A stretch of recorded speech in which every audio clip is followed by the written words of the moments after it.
Welcome back to the Winter Growers Podcast. Today's show features my guest Charles Dowding of No Dig Gardening in Somerset, England. Charles is the creator, developer, and teacher of no dig gardening methods that he has pioneered over the last 40 plus years.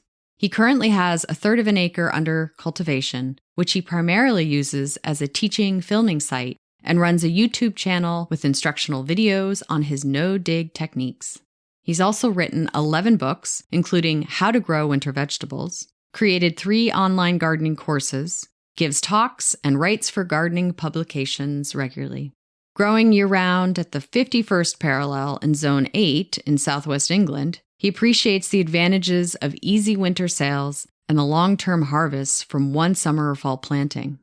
But he also recognizes the challenges of timing for the sowings or transplants and keeping the garden beds full of crops if unusually damp or cold conditions exist during the winter months. Charles has endless curiosity and energy for learning and teaching, and he has contributed a wealth of year-round growing knowledge to gardeners and farmers everywhere.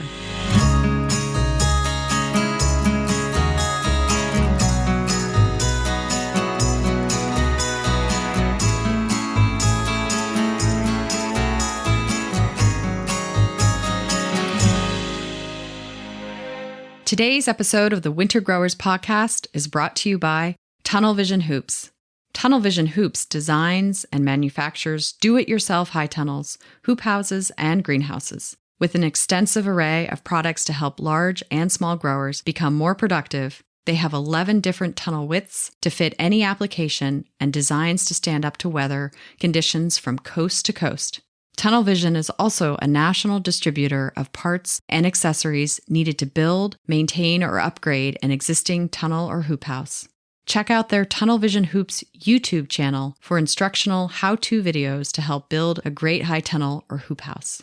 Here at Four Season Farm, we have 2 movable high tunnels made by Tunnel Vision Hoops, and they are definitely my favorites. To learn more, visit their website at tunnelvisionhoops.com. Today's show is also brought to you by Growing for Market magazine. Which crops will pay back your investment in a hoop house or greenhouse? How does managing a greenhouse through the winter differ from summer growing? And which crops can just be overwintered in the field? Learn all that and more by subscribing to Growing for Market magazine. The writers are farmers, not journalists. They won't tell you how to grow, they'll tell you how they grow, so you can decide what works for your farm. Growing for Market is celebrating 30 years of helping local food and flower growers succeed with articles written by experienced farmers from around North America. Since 1992, Growing for Market is by farmers, for farmers. Plus, subscriptions start at only $30 per year. Whether you do farmers markets, local wholesaling, a CSA, or dream of starting a farm, check them out today at growingformarket.com. Request a free sample print or digital copy from their website, and podcast listeners can get a new subscriber discount of 25% off with the code WINTER when subscribing at growingformarket.com. I think Growing for Market magazine is an excellent and affordable resource for any grower. Now, back to the show. So welcome, Charles. Today I have Charles Dowding joining me, and he's coming all the way from England, which is very exciting because winter in England looks probably quite different than it does here in Maine.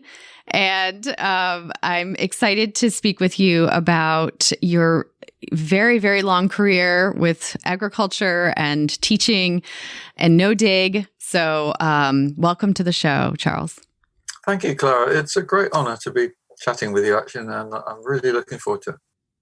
Good. And so I believe you've met Elliot in the past, right? When he's come over to England, is that right? No, I have met him, but not very much, and not to really have a deep conversation because it was more recently and loads of people around, and we didn't get much chance to talk. It's actually really interesting talking to you, though, because doing this on Zoom and I can see you and I can see, such a strong likeness, actually. In a very positive way. Well, thank you. I appreciate that. Fitting that I'm the one who followed the path in farming then, I guess. Yeah, amazing. Yeah. Well, good. Well, it's great having you here. And I usually love to start off with learning a little bit more about your background. how you grew up, where you grew up, and really, like for me, I'd just love to know what really inspired or drove you to engage in agriculture. And so tell me your story. Well, I was brought up on a dairy farm, actually, 6 miles from here, and it was a big one. It was 1,000 acre. This was in the 70s, early 80s, and I was born 59, so I was at university in the late 70s, and that's where I got interested. I'd worked on the farm, but it was never my passion or joy. I don't particularly like cows. I'm not particularly keen on machinery, and nothing really sparked me. And then I got interested in nutrition at university, and actually became a vegetarian through reading a book about animal rights, and that started my path to being interested in food, what we eat. That led to me getting interested in organic growing. I joined the Soil Association, the big organic movement, well, relatively big. In 1981, actually, I joined them, and everyone thought that was a bit odd. I, at that time and through the 80s, I was kind of a bit standout for being unusual.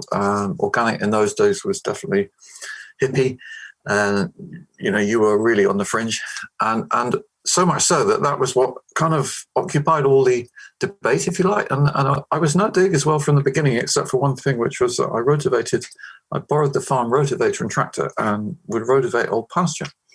And then I would take a spade and shape that rotavated soil with no weeds by then into beds, raised beds. And once I'd done that, then I was no dig.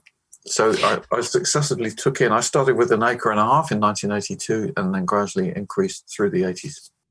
So first of all, what was your family farm like? Was it being managed organically? I mean, what did you actually pick up and learn from that, experience? Well, gosh, I hope my father wouldn't mind me saying it, but I picked up most of the things I didn't want to do. Okay. But what I really got from being brought up on a farm was the commitment, the work ethic, I would say. And, that thing of being out there early in the morning and just getting on with it and not wasting any time. And my father originally was horrified at what I was going to do, and he felt that organic was a big backward step. 1982, he still had memories of the Second World War, food rationing. That's what he saw happening, that I was not going to produce much. Fertilizers for him, synthetic fertilizers, increase in yield. But he two things, I think. One is that he didn't really appreciate how much plant breeding had helped. Because I did grow some organic wheat actually in 1986 and got quite impressive yield. It really surprised him.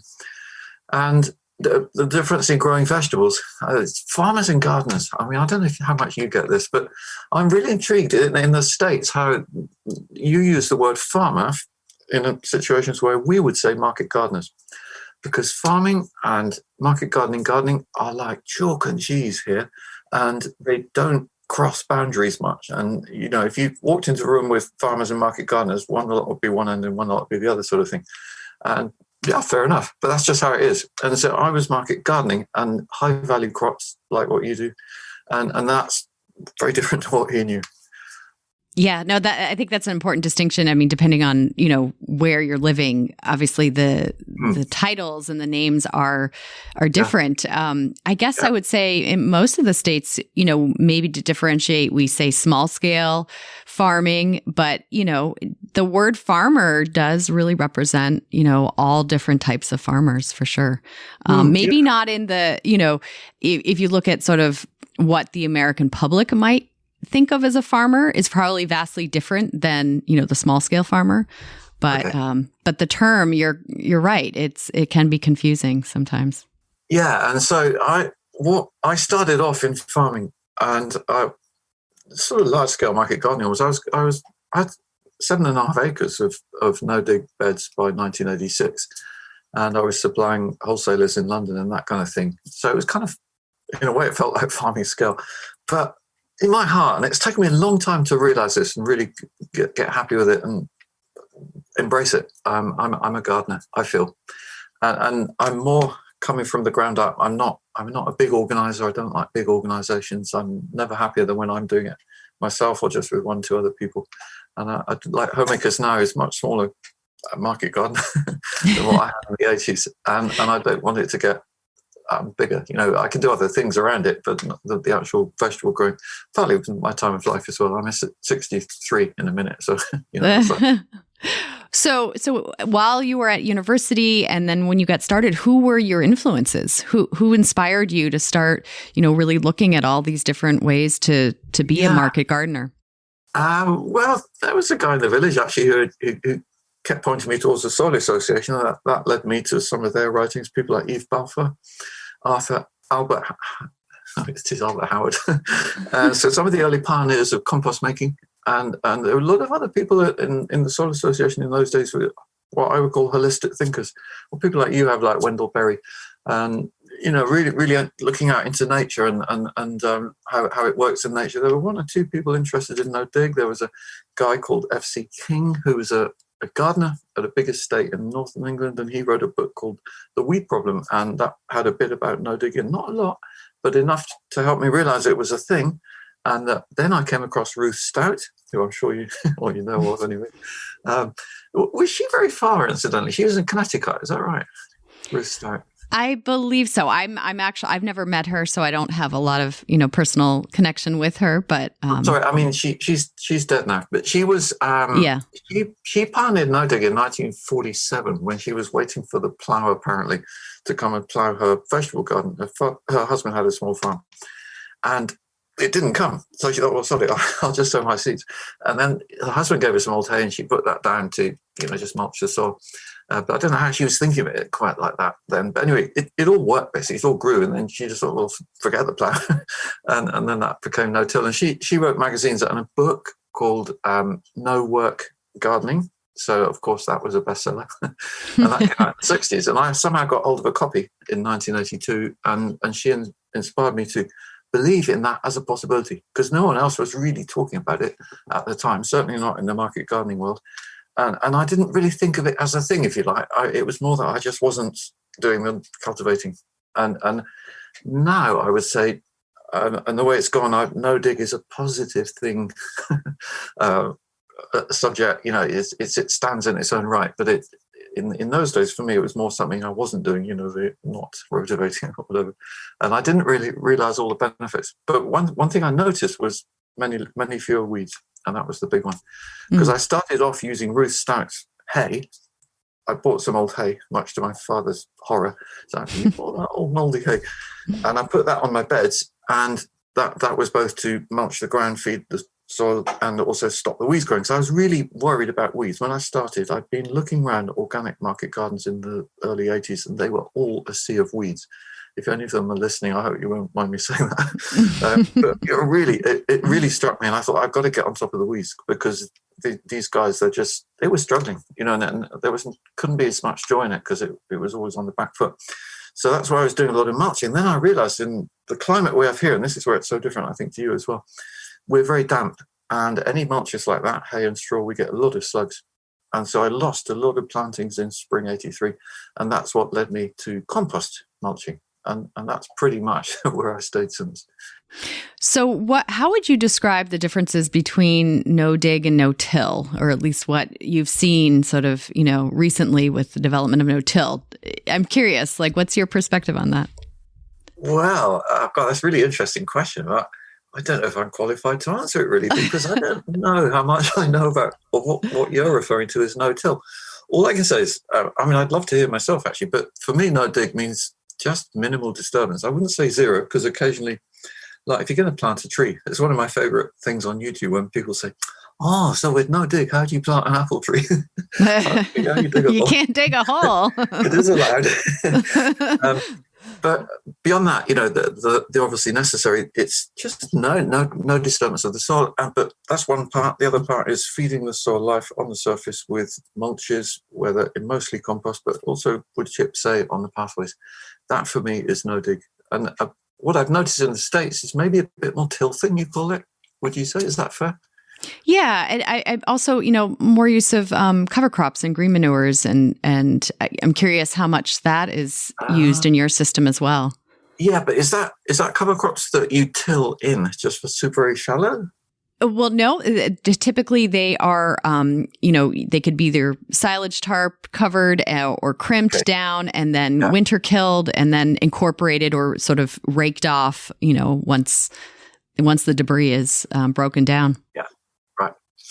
Okay, so my take on that is two things. One is because I'm very I'm really at the bottom end here in terms of size and scale, and if I take land out of vegetables, say for cover crop green manure, then I'm producing less. And so I can get my fertility from compost, and I'm just growing right the way through the season. Because here, if you sow new seed, say from about early November, they're not going to do anything over the winter. So I don't mind if my soil looks empty, not all of it, it's maybe about 2/3 or half it actually, with nothing growing in it at the moment. Quite a few empty beds out there. But they're poised and ready, and they're not bare because the soil is covered with either mulch or compost or wood chip. So the soil has been fed, it's protected, and it's raring to go. Yeah. So say more about your composting system. If that's what you're relying on, what is the secret to your composting? Well, one thing I must say straight is how I get enough, and I'll scrounge. I'll bring in materials from outside. For me, it's a bit of a myth that you have to be self-sufficient. I just don't get that. Where does that come from in a vegetable growing terms? And we're selling a lot of produce to customers in towns, and they're not giving us back their poo, their manure. It's like, well, hang on a minute, how can you close that loop then? So for me, it's totally fine to get other people's waste is how I look at it. So that includes at the moment a lot of wood chip is just going for free. Well, why not just grab it? So some of it we age, and when it's maybe a year or more, preferably even a bit older, if it's small enough chip, and just put it on the ground quite shallow and run the lawnmower. I've got a lawnmower, that's my one machine, over the top with a hod on the back, and it turns the chips into almost a brown powder. Not literally, there's still bits of wood in there, which I don't mind. And that's one big ingredient of brown materials for the heaps. And we're making a lot of compost in the summer because there's so much green everywhere. I'll even go and mow the neighbour's grass sometimes, that kind of thing, just to get more green matter. And coffee grounds, spent hops from a local brewery, that kind of thing, newspaper. We can make maybe 7, possibly 8 tons last year now. And I reckon I'm using maybe 11. So I'm up to about 3/4 is my own compost, and the rest I'll either buy in or I'm given sometimes with people who I keep getting given this digestate now, and I'm not convinced by that. But there's a lot of that's another example of a waste resource around here anyway, that people are curious to find out what they can do with. Yeah, no, it's difficult to produce all of your own compost on any farm. What do you have sources that you trust? Because that can always be a challenge of how you get compost elsewhere. Yeah. Well, this thing with I don't know if you got it, but the paralid weed killers that crop up a lot in horse manure because horse owners clean hay, so it's sprayed for nettles, docks, thistles, and ragwort with this bloody stuff made by Dow Chemicals. And I've had the Dow guy down here, and we were challenging him because I'd had some of this carelessly putting a bit of this fresh manure into my compost, and just to sort of bulk it up a bit, in a logical way, that would be fine, but only a tiny amount of this stuff. And then spreading this compost, I suddenly realized my broad beans are all curling up at the tips, not the tiny sign of it. There's no doubt that's what it was. And so actually we made a bed, used a whole compost heap in quite a large area and put it on about 6 inches deep. And it healed over the course of a year. The soil microbes will break it down, dissipate it. But the actual compost microbes don't, do they? So that's pretty much wiped out a potential source of fertility, and there's loads of that knocking around. Around here, there's loads of horses. So, that would be a nice way of closing the loop in a way, but we can't do it anymore. So, be careful. Yes, no, you have to be very careful. Yeah. That's why I like wood chip, because I don't figure yet. Yeah. Wood's pretty clean. Yes, typically. So, I've seen on Instagram and your social media that you'll do these trials with, sort of a disturbed bed and undisturbed bed, and then you're looking at growth and yield. And what sort of inspired you to sort of record or observe that data? Well, funnily enough, it was a conversation with the RHS, the Royal Horticultural Society, back in 2007. I've been doing it since then because I did it 6 years at my old garden as well. I moved garden late 12. And I was writing articles for their magazine. The editor said, "Oh, why don't you do a trial?" Because he was curious about no dig, and it would be a way of showing how viable it is, how it works, what the differences are.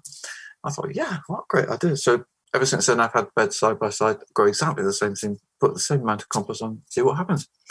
And I have to say, when I started out, I was nervous. It's like, God, what am I going to do if the bed I've just dug grows better? But it very rarely has, just occasionally for a few things. But it's always differences. Yeah, I could see you like the disturbed bed. You're like going to sit there with, a pickaxe and just really hammer at it to make sure that the soil is really disturbed, right? No, I think I'm being very gentle. Actually, people say my kind of digging is very nice. Right. Well, then how much do you disturb that soil? Like, what are you trying to replicate in the disturbed I'm section? doing two trials, actually. One is where I dig a trench to a depth of about 8 inches, about the length of the spade. I make the trench first, put that soil in a wheelbarrow, then I put compost in the trench, about 1 inch, same as I put on the no-dig bed next to it, and then tip the soil from what becomes the next trench onto that compost. Does that make sense? Okay. So I keep working along the bed, and then I've got a trench at the end, which I put the wheelbarrow of compost into to finish off. Okay. That's how I dig. So there's a bit of inversion, but not massively, but it's all disturbed. But then I've got another trial where, I'm just forking. So we've got also strips, and I just do like broad forking. Okay. Compared to no digging, just to see again. And have you consistently seen, improved growth and yield from the no dig side? I mean, has that been your experience? Yeah, on average, well, put it this way, over 9 years, the totals are 855 kilos. Oh gosh, you want pounds. That's okay. It's not far off a ton. That's from the dig bed, and then it's 950 from the no dig. So it's a good 10% more. That's over 9 years. But the actual amount of difference varies, and that's always interesting. Every year you never quite know what's going to happen. Last year, the dig bed caught up, and I think it might be because we took off, these two beds had wooden sides before that, and we removed them last December, so that's a year and a bit ago. And we're marching the path with some very nice wood chip, actually, like even last year. I've got a Johnson Sioux reactor here, which I don't think I'm doing very well. I'm intrigued by that one. And we took a bit of that wood chip and put it on the pathways around both the dig and the no-dig bed. And I think the dug soil, disturbed soil, really benefited from it because maybe the fungal filaments, mycelia, could reinvade the soil or something. I'm speculating. Yeah. That's what's so interesting about it. Yeah, no, for sure. I'm also, I'm always fascinated too by the carbon breakdown. I mean, some of the, the disturbance or the tillage actually breaks the carbon down faster and then makes it more available. So I'm always curious, how do you observe that within these trials too? Yeah, but that's fascinating. Wouldn't you say though that it makes it more available, but it increases, it oxidizes some of the soil, and that gives oxygen to bacteria, that puts them into a frenzy of activity, that releases some nutrients. For me, that explains the flush of growth you quite often see after tilling. Yeah. But surely in the longer run, you've depleted the soil by doing that because that oxidation also is taking carbon, some of it going to CO2. This is what I'm looking at now. If this was 4 days later, I'll have to send you, if I get the details, I'm working with a scientist and she's just about to release her results. She's been measuring the carbon content of the dig bed out there and comparing it to the no-dig bed. And both of those beds have had the same addition of compost, so the same amount of carbon going in. How much is in each one? That relates to your question. Yeah, no, that'd be fascinating to learn that. Yeah. I'll let you know. Great. Thank you. So, can you walk me through, what your bed cycle would look like, say starting in the spring through summer, fall to winter, just with the no-dig method being applied? How do you go through that? Well, the beauty is there's very little bed prep. I really like that phrase, by the way. That comes from America, I reckon. It's a very nice way of summing up everything you need to do. And what we do before planting or sowing in the spring, because I've got my composting good and there's no weed seeds in the compost, it would be different if you had weed seedy compost. And don't despair if any of your listeners have got that. That can be rectified, but you maybe wouldn't be able to soil plants so early. You need to do a bit of extra raking or hoeing the weed kill before you soil plant. But we don't even need to do that. So the beds are ready anytime. We can just go out and sow and plant with a light raking, that disturbs it a little bit of the very surface, just to knock out any lumps after the winter frost. We get some frost here. Our climate is very different to, I think, a lot of your listeners. We had a -7, 20 Fahrenheit last week, and that's great, but that's probably about as low as it gets. We'll get a -1 just below freezing tonight. Mostly we're above freezing in the winter. So anyway, I do my first sowings Undercover mid-February, and we start transplanting lettuce, spinach, onion, spring onions, cabbage, broccoli in the middle of March. And systematically, I cover all my new plantings with fleece or row cover. And that's on at least half of the beds are planted up by the middle of April, and then probably another quarter by the end of April, and the remainder with the frost tender crops like courgettes and squash by the end of May. Our last frost date is mid-May. So those first plantings, are those, how much is direct sown? How much is transplanted? What's sort of the percentage there? Oh, yeah, glad you asked that. 90% transplanted. Okay. I do very little direct sowing. It's carrots, parsnips, garlic and potatoes, obviously. But yeah, everything else transplants. And I use quite small module cells. So often I'm transplanting at 3 weeks old. Through the summer, that's my average 3-week-old seedlings. For everything, pretty much. Yeah. Even tomatoes and yeah, peppers? Sorry, no. Really? The exception is what I call the warmth-loving crops: tomatoes, courgettes, squash, cucumbers, which Got it. Okay. need the extra time. We pot them on. Okay. So everything else would be just 3 weeks before transplanting. Okay, interesting. Small, and I'm going smaller. Every year that goes, and I'm still amazed. Like we were planting pak choi last August, 2 weeks old. You have to be quite careful handling the cell, but it's only a small root ball. But they do get away so fast. We were into planting spinach between lettuce at 2 weeks old, and you could hardly see them after the planting. And we put them in quite deep as well, which even makes it like, whoa, are they really there? And then you come back a week later and you can see the growth, or even 3 days actually. And so I'm really intrigued by that. And I think with no dig it helps because you've got that mycorrhizal network is so strong there, and the plant roots can very quickly hook into that. And the other thing is that I'm really intrigued by interplanting. So those spinach I mentioned, they were going in between lettuce. We pick the lettuce every week of the outer leaves.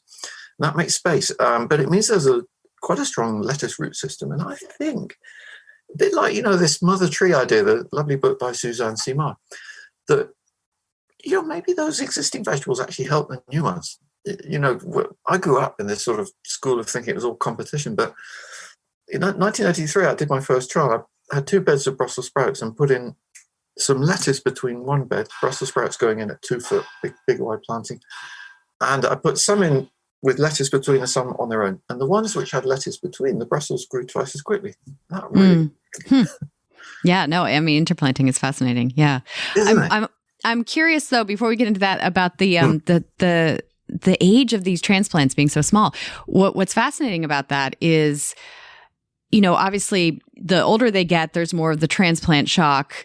There's the hardening off that might be necessary, but the younger they are, there really isn't as much of that. And what it's always fascinating to look at is, like, if you grow them bigger, you think, oh, well, I've got that much more advantage. But if you, put them in smaller, you think, oh, I'm not getting an advantage. But actually, if you compare the two, they probably meet up about the same, same point of growth. Yeah. Other advantages, like that means I've got quite a small propagating space. Because we've got this rapid turnover, you can raise a lot of plants in quite a small area because they're not there. Yeah, no, and I've noticed this when we transplant spinach in October. Typically, they're maybe 10 days to 14 days old when we transplant them, and so basically we're just trying to get germination and know that we're going to have a full bed going into the winter. Yeah. And I always notice just how vigorous those spinach transplants are at that age. So. Yeah. Brilliant. It's so interesting, though, isn't it? Then you get to the question, well, why are we transplanting? I need to try a bit more sowing direct. But I do find that for that precision, the spacing, you get a lot of payback in those terms. And it means the beds are always exactly 100% full, very, very, exactly. Very Yeah, I mean, I know as a winter grower, we depend on having a full bed going into the winter because there's no other chance to to replant or resow. So, having that transplanting method is for us really important for the winter farm. Your bed's always look immaculate, I must say. I'm so impressed. The trick of the camera sometimes, right? Stand in the right place. No, I'm sure not. No, it's fantastic. And I really enjoyed Instagram for that reason, because it's so easy to show lovely photos. And it's a great way to inspire people, isn't it? Yeah. So tell me more about the interplanting. What have you learned through that? And, obviously doing a no-dig approach allows for, I'm sure, far more interplanting experiments just because you have that limited space and you want to maximize every inch, right? Yeah. Well, I need to do it more. I need to be on it more. But it means that we can triple crop quite easily. So, for example, last year we had broccoli, which was transplanted mid-March, harvested through June, and then that became lettuce. We didn't interplant the lettuce because sometimes it's difficult to interplant. Like broccoli's a big plant, so we twist it out, leave most of the roots in the ground, planted lettuce straight away, and then we were picking that through the summer. And then mid-September, or would it have been even early September? No, sorry, late August, because we multi-sowed turnips 13th of August, and towards the end of August, about 2 weeks old, we were transplanting them between lettuce. Put a mesh over the bed because I use covers where appropriate, and usually for seedlings that kept off the cabbage root fly. And then the lettuce went on cropping for about a month, and then by then the turnips were almost ready. Actually, it's quite often you got the overlap. It sort of means you're picking one thing, then you're picking another. Yeah. And so the turnips were the third crop, and then that's in classical terms maybe not so good. That's brassica lettuce, brassica, 2 brassicas in 1 year. But I don't really worry about rotation too much, and I think that's another advantage of no-till because you've got super healthy soil. Yeah. And we can do it. Yeah. And then, so if we go past that point now into the winter months, what then would be in that bed going into December, Okay, that bed is empty. So the last turnips were harvested in December. Okay. And then we spread compost, which is the annual once a year dose, about an inch. And that's feed for the whole year. So it's the once a year application of fertility, if you like, although I would more call it food for life, food for soil life, feeding the soil, that idea. And that's ready then for spring planting. Okay. I need to get out there and do a plan. It's end of January right now, so you're getting close, right? It's coming up. So then the beds then that would be productive through the winter, just tell me, I know you have one high tunnel, so I'm assuming you do some growing in there for the winter. What would be outdoors, either protected with fleece or unprotected? What would be the crops that would be both protected and unprotected? Okay, so the high tunnel has plants for salad, and so does most of my greenhouse that I'm not using for propagating. And that's most of my salad production through the winter. We've got some salad plants outside, but in our climate, they don't actually grow very much. And more than anything, they don't grow to make marketable leaves. That's probably the main difference. You can get some nice big leaves, but they're pretty ragged. So most of the salad bag production is undercover. But outside, we've got things like leeks. And I've got 2 big beds of purple sprouting broccoli. That's a big one for me, but that doesn't crop till April. But that's so valuable then during the hungry gap. And then I'm not doing a lot with fleece. And that's a difference with your situation, I'd say. We're 51 north, and you must be 40. We're 44th parallel. So 51st is pretty high up there. Yeah, so therefore we haven't got so much light. And because also we're oceanic climate, we're quite grey a lot in the winter. And that means even if we use fleece, there's not a lot of advantage because there's not much light to capture. Yeah. And because it's humid, if you can even get mildew problems. So I don't actually use much fleece until about the middle of February when the light levels suddenly increase again. Okay. Mid-March, we got really strong light. So that's why from mid-March to end of April, my garden's almost white with fleece covers. Yeah. But that's the main time I use it, and then they come off. So most of the crops that would be out, unprotected would be the leeks, the things that you're sort of, digging up as you need or things. Also, we got quite a few spring onions, which we transplanted like early October, and they're for harvesting again April, May. So I'm doing quite a bit of overwinter crops for spring harvest. Garlic, quite a bit of garlic. And what is for the greens that you're doing in the high tunnel, what have you sort of learned is your planting dates in the fall that you have to get on? Well, can I suddenly forgot. I forgot to mention spinach because that's a big one. Spinach. But that links to your question because the sowing date is so critical on that. Here it's 10th of August. 10th of August. Okay. Yeah. I mean, are you a bit later? Well, we can direct sow, at least in Maine, the 21st of September, our spinach. Yep. Wow. Okay. And typically when we transplant it, we do it the first week of October. Right, so so we have quite a longer window. Slightly warmer autumns, but then you're falling off the cliff going into December, I guess, sort of thing. Yeah, I mean, the growth will happen through October, a little bit of November, and then it's kind of, in stasis. And then, we get regrowth of the leaves, but because the root mass has developed and matured enough, then we're getting continuous regrowth. Yeah. Yeah, totally. I mean, it's not dissimilar here, but it's a more gradual decline. And we've got the darkness, but we have got, sometimes our days in December can be in the 50s. We had that this year. It was quite remarkable, actually. And the leaves did grow way more than I expected through Christmas. And is that 50 centigrade or Fahrenheit? Sorry, yeah, I'm talking Fahrenheit for your audience. Okay, great. So, yeah, we had an unseasonably mild December as well, which is not common for us. So, right. Yeah. So for me, the key dates for growing Undercover in the winter is to sow mid-September. Okay. Between 10th and 15th, I do most of my sowing. Some of the brassicas that grow a bit faster, I'll sow on the equinox. And then they come ready as transplants.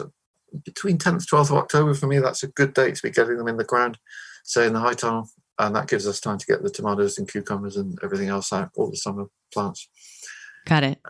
So those you said in September for some of those greens that you can sow. Is that what you said? We're sowing in September to transplant in October. Okay. But what about the things like arugula or Asian greens? Do you grow any of those? What does your kind of mix, your salad mix look like? Yeah, totally. I'm talking about everything here, actually. When I say brassicas, so that was them. And those equinox for me is a really good sowing date because they are slightly faster. So I'll sow the lettuce and endive on the 10th of September and the brassicas, the arugula and so on the 21st. Okay, so sorry, you're calling brassicas as all those greens, and when we call say brassicas, we're thinking mostly of like broccoli and cauliflower and cabbage. Okay, brassica salads, yeah. It's these little things that I know. So those are all. Salad bag here that I brought to show you. So quite a lot of that is mustards. There's some salad rocket. There's also the very last chicory. We do this lovely chicory radicchio. Oh, wonderful. Yeah. That looks like a radicchio. Yeah. Exactly. That was outside. Okay. And for me, that's only really worked since I discovered this fantastic variety bred in Italy called 506TT. 506TT is the variety name. Okay. You could get it, but it was a game changer because before that, I'd been growing these lovely chicories and, on the seed packet, it would just have these beautiful photos and they never grew like that. I did not get these lovely heads. So what did you do then? Sorry? Well, what have you done is it just the variety you think or have you? Very much. Okay. Again, sowing date's important. Mid-July, second week of July, transplant late July here to give it time to heart up for the autumn. And some of these had stood even in that frost and I was harvesting them just a week ago. Yeah. Are you doing any chicories, any radicchios to force as well? Do you grow any that then you dig up and force, or is that not? I probably should do more of that. I've done it in the past, but it always struck me as a lot of time and effort for not a very high. Yes, they're beautiful. They're gorgeous, yeah, and I know that. Yeah, but yes, I agree. It is a lot of work. Especially on a small scale too. Well, yeah, exactly. Yeah. Hey, podcast listeners, we're going to pause for a moment to hear from one of our show sponsors. This episode is brought to you by Rimmel Greenhouses. Whether it's tomatoes to market, flowers in the spring, or your family's harvest, growing in a greenhouse protected from the weather provides the right environment that you need for a harvest that you can count on. Rimmel Greenhouses are designed for durability and offer the quality that you need to grow productively year-round. Visit rimmelgreenhouses.com to get a quote today. Here at Four Season Farm, we use Rimmel greenhouse models to support our year-round crop production. Today's show is also brought to you by Johnny's Selected Seeds. Johnny's Selected Seeds is a proud sponsor of the Winter Growers podcast. Since 1973, Johnny's has supported farmers and gardeners with superior seeds, tools, and information to help ensure their growing success and feed their communities and families. The research farm is the heart of Johnny's, where they trial thousands of varieties and tools every year. The breeding program uniquely focuses on introducing varieties that meet the needs or solve challenges that mixed market, small farmers, and avid gardeners face. Visit johnnyseeds.com for innovative new varieties and time-tested favorites to grow this season. You can also browse the online Growers Library for a wealth of educational resources, including the Johnny's Winter Growing Guide, which features tips on planting and harvesting into the shortest days of the year.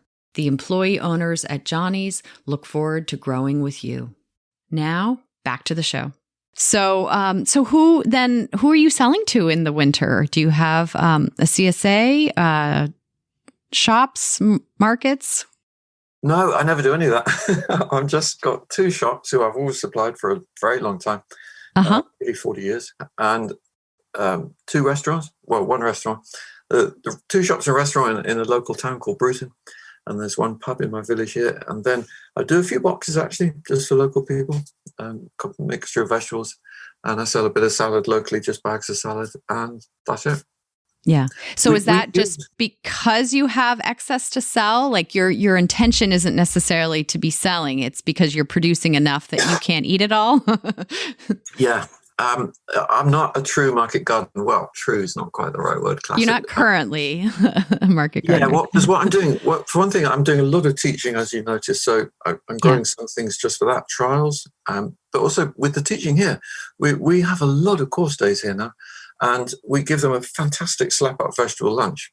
And so we use a lot of vegetables for those lunches, actually, which is wonderful. And it's to see people's eyes light up when they see the table when we've been out in the garden doing some teaching, and that they come in and, wow, what you can do with vegetables. No, that's, of course. So say more about all the teaching you're doing. You have on-farm or, events that you're doing, as well as obviously all your YouTube and... Yeah, they are really I'm curious. popular. I think because so many people have seen the farm on Instagram and YouTube, they want to come. And so we do about 6 course days a month here, and they just keep selling out. And that's really nice. Do about 15 people at a time. And then my online courses also I'm doing, so at least that way I can reach people further afield. They're proving pretty popular. We struggled a bit to price them correctly. That's a really hard one to get right, I feel. But books as well. I've written 3 books in the last year. It's just crazy. Just in the last year, 3 books? Yeah. Wow. Just so much interest, and publishers keep asking. I'm doing one for kids, actually. Oh, really? Oh, that's great. Is it a picture book? What kind of book is it? No, it's not too many words, but it's tapping into the beautiful simplicity of no dig. Kids get it. They really get it, and they haven't got any prior learning that tells them there could be something wrong with it because it contradicts what they might have learned already. And I think it makes gardening quite approachable, because obviously you need a decent amount of compost to start, but you can make a no dig bed very quickly, plant it up, and they can all do that, and just have a bit of fun. You haven't got too many of the chores like the weeding. So is it instructional and visual with drawings? Like, what's sort of the format of it? Yeah. There's I think it's 300 words in the spread, so it's not too many. Some diagrams, some photographs, and lots of encouragement. That's great. And do you hope that schools will be able to use this? Well, absolutely. I've got quite a few friends actually who are doing this kind of thing, and there is now quite a push here for getting that out. It's still small, but it's a seed that's growing fast, and I'm quite excited, because also a lot of people can see the need for it. Kids being outdoors, that's happened through COVID as well. It's funny how the effects of that have had unforeseen consequences, and quite a lot of them are good, actually. Yeah. And so the on-site courses that you do, you said you have about 6 a month, and they all sell out. How are you, just tell me what a day looks like. I mean, how many hours is it? What are people, learning? What's their experience? I'm just curious about the how you're sharing your knowledge. Well, they rock up from about an hour before, and we always start at 10:30. And I start with a general introduction. If it's summer, it'll be outside, and just sit in a semicircle and explaining no dig, and then taking lots of questions. There's always loads of questions. It's a small enough group that everyone can ask, and that always teaches me, actually. I love this interaction with groups because it helps me to see what people are not getting or what they need to know, and sometimes they'll be sharing something also that's really useful and helpful for everyone else. But that's the sort of intro, and then we'll have a tea and coffee, and then we really get going and we look at the dig, no dig trial beds. That's always fascinating because that's a great way of looking and learning. And then when their eyes really light up is when we get to the compost heaps. That's always an enjoyable part. People love learning more about how making compost, and I've got lots of different types of heap here I can show them. And you're actually physically showing them, again, loads of questions. And then we'll look at, usually I've got a bit of new ground that I've mulched recently. And quite often there's quite a lot of, say, convolvulus or bindweed, and explaining how to deal with weeds like that. And they can actually see. And by then it's probably lunchtime. and I could never fit it all into the day because after lunch we're also looking at some of the, say, more perennial things like raspberries and asparagus. And then we'll finish with propagation because that's always... really, I think if people could learn more about one thing, I think that really helps them to learn more about propagation. And we finish with a tea, and they'll probably buy a few books and have a chat. And we never finish on time.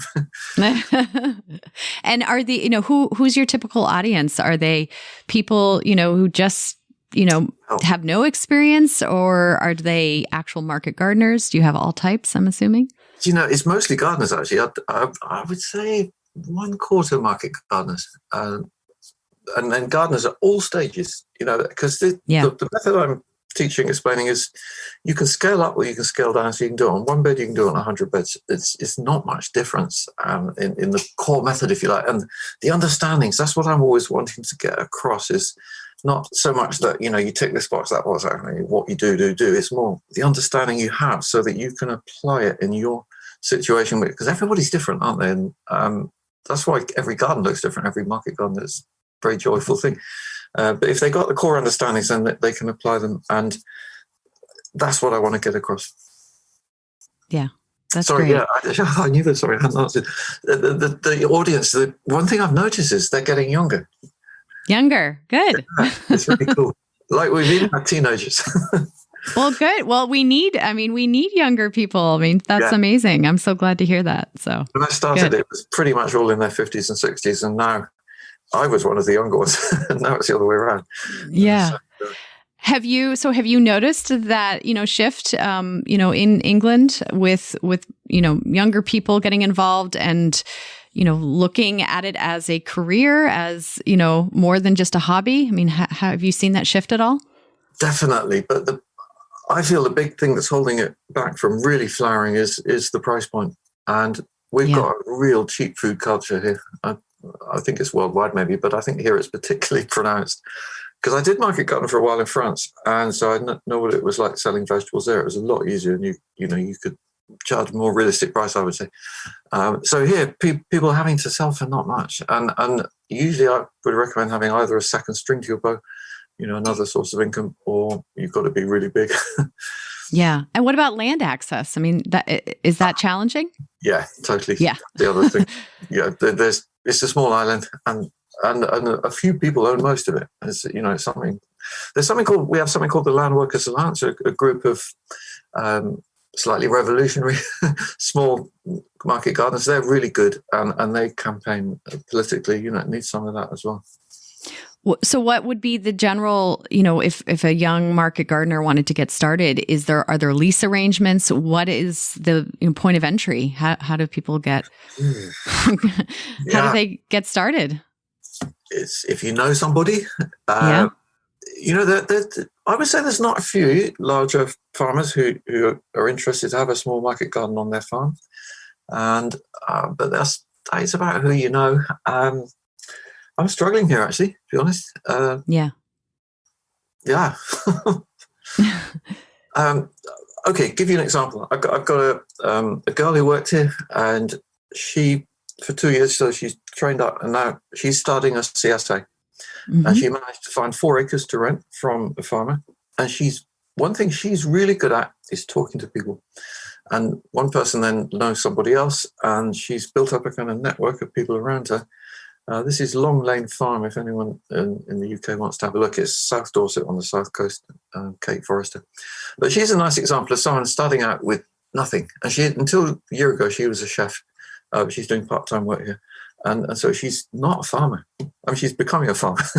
But so I'm saying that to encourage people who've not got that in their blood or background. But you do need a network of people around you, and you've got to keep talking. You won't do it all on your own, and enlist help. And yeah, it's possible. Yeah. No, but it's challenging. And then learning it. So do you have any kind of internship program, or do you just have employees?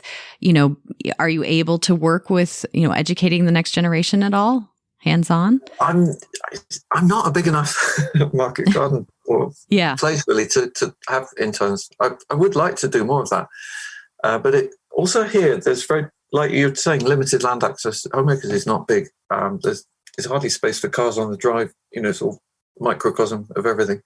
And I've got a full-time employee now, actually. I figured that's easier for me. So he knows I haven't got to explain things so much because my time is really limited now. I'm doing so much teaching, writing, videos, social media. I would hardly have time to teach an intern even this. Yeah. No, you gotta sort of replicate yourself. You gotta clone yourself to do it all, right? Yeah, I mean, I like the internet. I don't like being in front of a computer, but I love opportunities like this. This is fantastic, by the way. It's amazing, isn't it? We can talk, spanning continents and such diverse background, sharing experience, and that's something I really like doing. Yeah, no, and as you said, I mean, you have this small little plot, and how much reach you can have just locally versus internationally, I think is really important, to look where you put your attention and your energy. So I'm loving the feedback I'm getting from all over the world. A guy in the Philippines wrote not long ago, he said, "Hey, this is working so well for us, no dig it. A system that really works." And tropical humid climate. Wow, quite a few from India. A lot in South America, Patagonia, no dig's really big. Poland has become big, and that was through YouTube because I happened to meet a woman on YouTube who would translate my videos, put Polish subtitles on. So it's fascinating seeing those opportunities for outreach.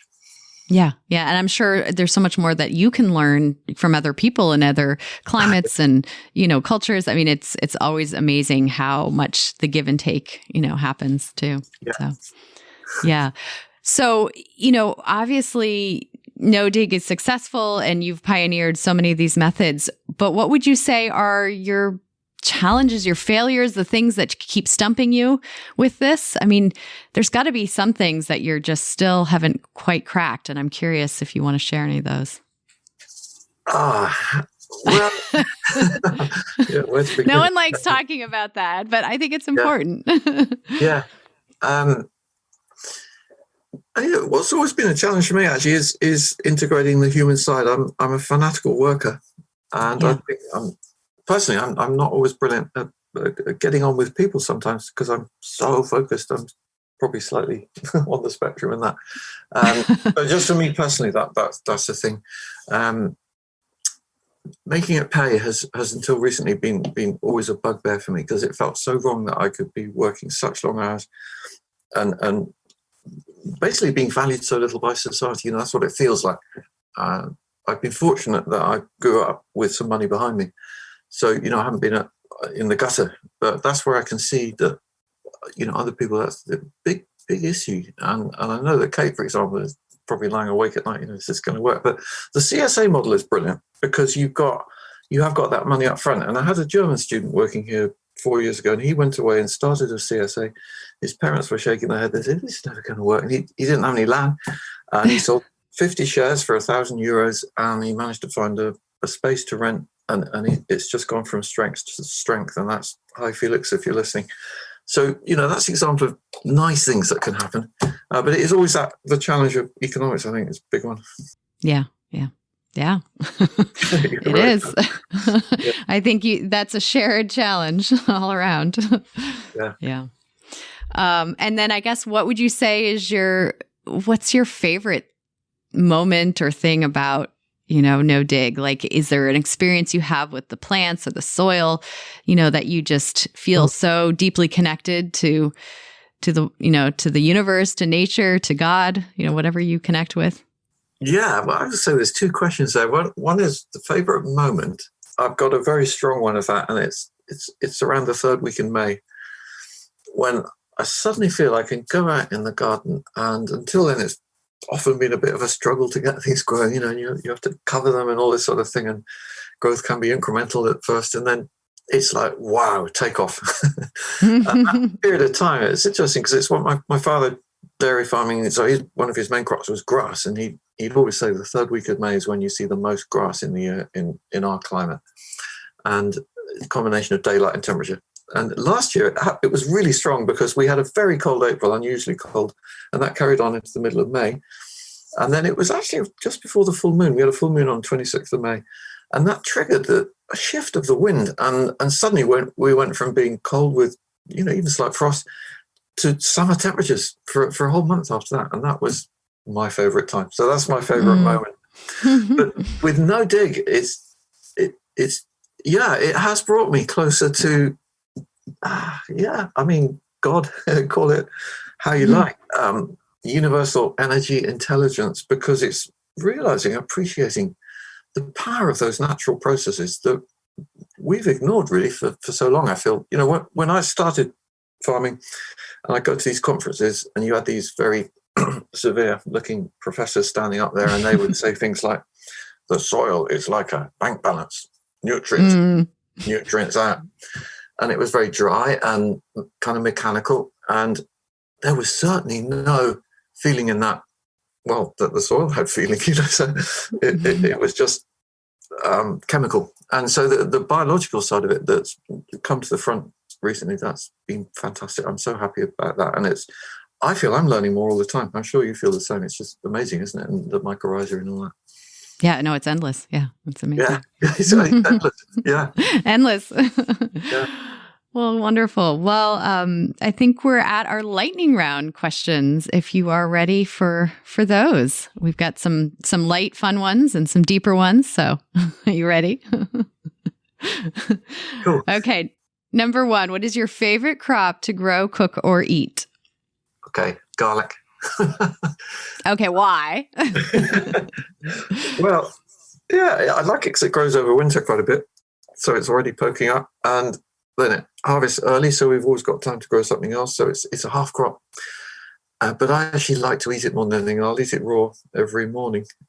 Really, raw? Yeah, it's my biggest health tonic from the garden. Is at least a clove of garlic a day, and I don't know how much I smell. Obviously, I can't smell, but I do occasionally get comments. But yeah, honestly, I really, really value it, and for me, it symbolises what I'm about, which is it's a lot about health from the land. That was the very first when I started market gardening in 1982 autumn. It was the first thing I did was put a sign at the end of the garden on the road, and it just said "Health from the land," which in those days it was like kind of weird maybe, but it was very much the that hippie, right? Yeah, and now we're learning it, aren't we? Suddenly nutritionists are talking about microbes. We didn't used to hear that a few years ago, and they're all over it. So wow, that's brilliant.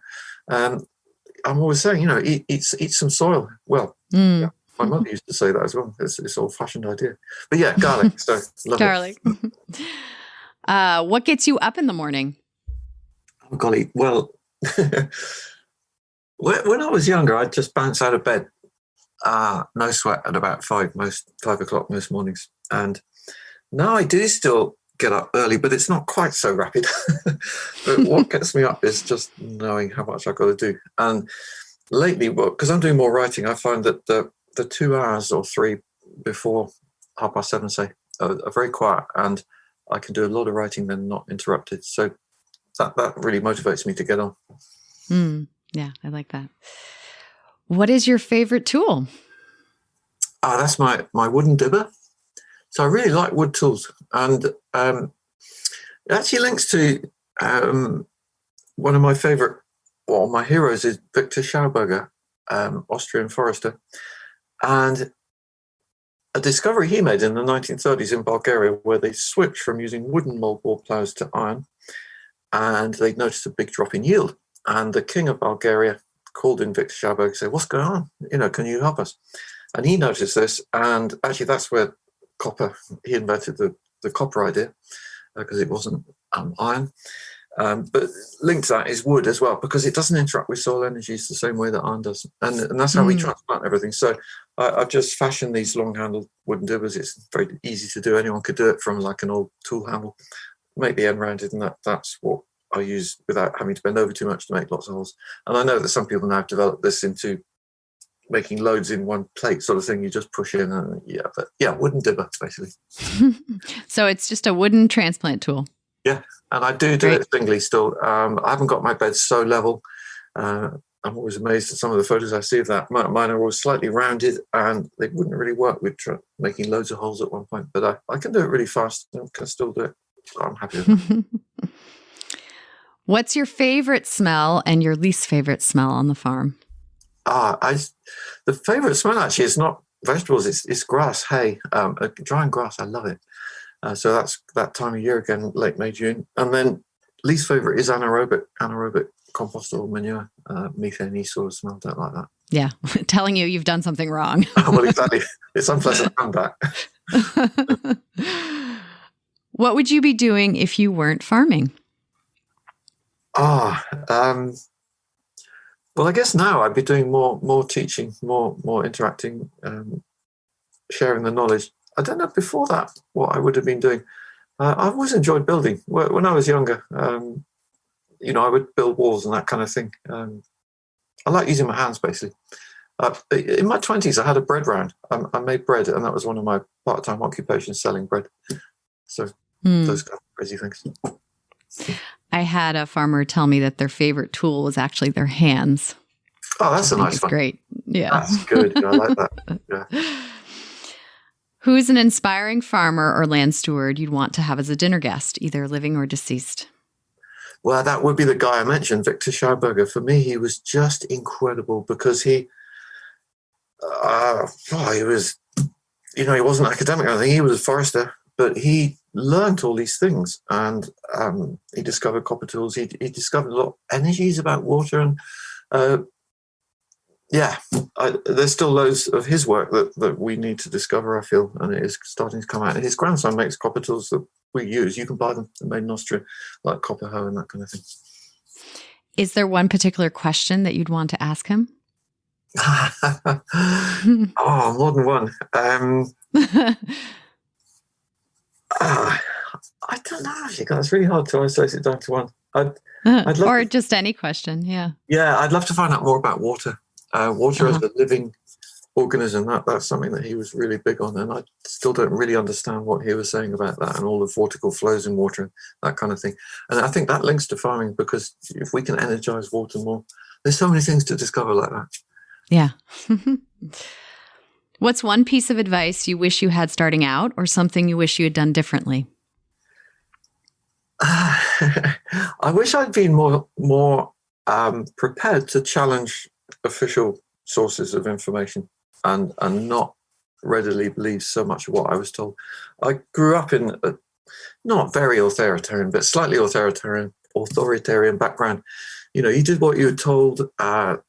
At school, it was like the teachers knew best. You didn't question and that kind of thing. And that stayed with me for a long time, that kind of framework of understanding, if you like. So I wish I'd challenged more. And that's where I've been more and more through my life now. And I've discovered that is really healthy. I'd encourage anyone listening to, don't believe what other people say, unless it makes sense. I think that's the key thing. Things have got to make sense. And it's something I love hearing when I'm teaching. If people say, "Oh, that makes sense," brilliant. I know they've got it. Yeah. What is your learning edge, or where do you feel like your abilities or understanding as a farmer could grow? It's in the biology and what's behind that even. And so life processes, there's still so much we need to know. And there's a guy called Professor O'Callaghan who discovered a lot about earth energies, things like Stonehenge in Avebury, that we have not far from here, actually. What is that all about? we still don't know what the pyramids in Egypt thing.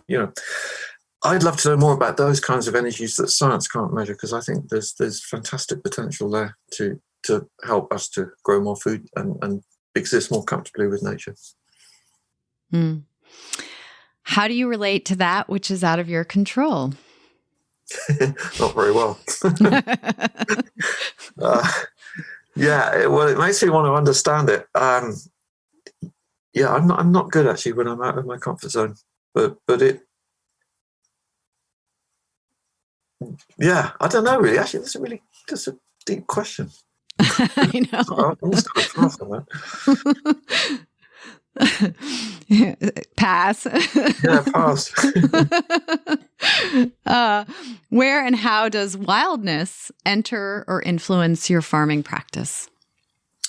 Well, wildness. What is wildness? I like the idea of getting wildness in my garden, but in a kind of controlled way, but not sort of rigidly controlled, like tapping into how wild processes work, which for me is like no dig, if you like, because it's just working alongside nature in the way that happens in the wild, but working out how to bring the wild into what we do in our farming gardening in a productive way. That's how I see working with wild. Mm. What do you feel is your gift to give on behalf of people and the land?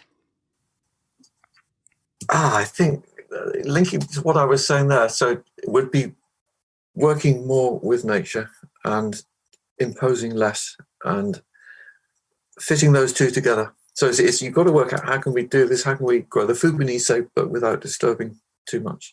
And that's a big story. Yeah, big balance, hard balance. If you could change one thing about the world, what would it be? Oh, how long have we got?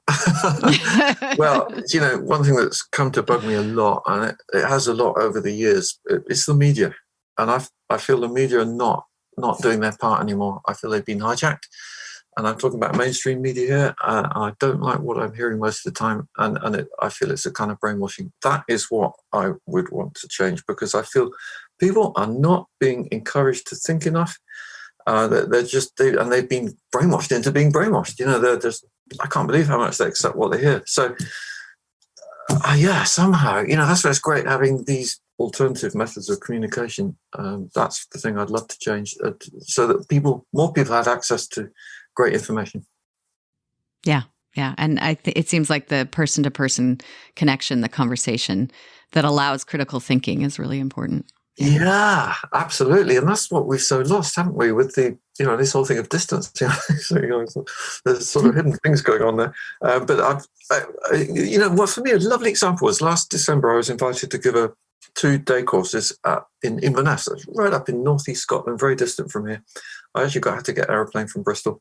And when I got there, the people, they were so friendly. And partly because they were so delighted someone had come from deep down in south, and there's not many of them up there. And so we got together in a room, and the energy in that room, you could pretty much feel it. You could almost cut it with a knife. It was so strong. And that is something that, you get people together. And it really brought it home to me. And, reminded me. I know it, but it's lovely to be reminded. Yeah, no, that's great. And finally, how will you grow old farming? Oh, boy. Not easy, is it? I'm so used to doing everything, and fortunately still can. I don't know, Clara. I guess I'm looking after my health more and more. I'm very aware that I am growing older, but I've still got full use of all my limbs. I want to keep that as long as possible, because I feel it gives me health, actually, being out there and doing things. So, I'm not going to grow old sitting in a chair. I'm going to be on the move. And having said that, one advantage of growing old I'm noticing is that with doing a bit less outside, I can be teaching more. And that side of things, it's lovely in a way, growing old, growing wiser. I love it on YouTube how many people now call me uncle or granddad. Fair enough. But they're using that as a word of respect, because I'm their next generation up, and you're an elder. Yeah. Yeah. A wise elder. Yeah, exactly. Your father, what a great example. Yeah. I know. And it's sad because, we tend not to pay enough respects to our, wise elders. So, yeah. Yeah. Yeah. There's the sort of fear of becoming irrelevant, right? And that's I hard. wish, that is one thing I wish actually is my father missed a generation. He was quite old when I was born. He was 55 when I was born, my father. And so I didn't know him that well. And he was already quite old when I was a teenager. And I wish I could have brought him back and talked to him now because I miss so much there. And when I was young, I didn't appreciate his wisdom. Oh. Yeah, I know. I know. I feel incredibly grateful to have my dad, live and well. Amazing. So that's good. Great for us as well. Yeah. Well, thank you so much, Charles. This has been a delightful conversation. I love your insatiable curiosity and your energy and, how much you share and want to share what you know and what you've learned with the rest of the world. So it's been a joy to have you here today. And thank you for sharing with me. So thank you, Clara. It's been lovely chatting to you. Yeah. Hope we'll meet again soon. Yes, I hope so. Anytime you happen to come across the pond to Maine, come say hello and sure likewise. I shall. One day I'll surprise you. Sounds good. Well, thank you so much. Today's show was produced by me, Clara Coleman, with support from No-Till Growers. Special thank you to Willie Breeding for the theme music. Thank you to the patrons at patreon.com/no-till growers for helping to make this show possible.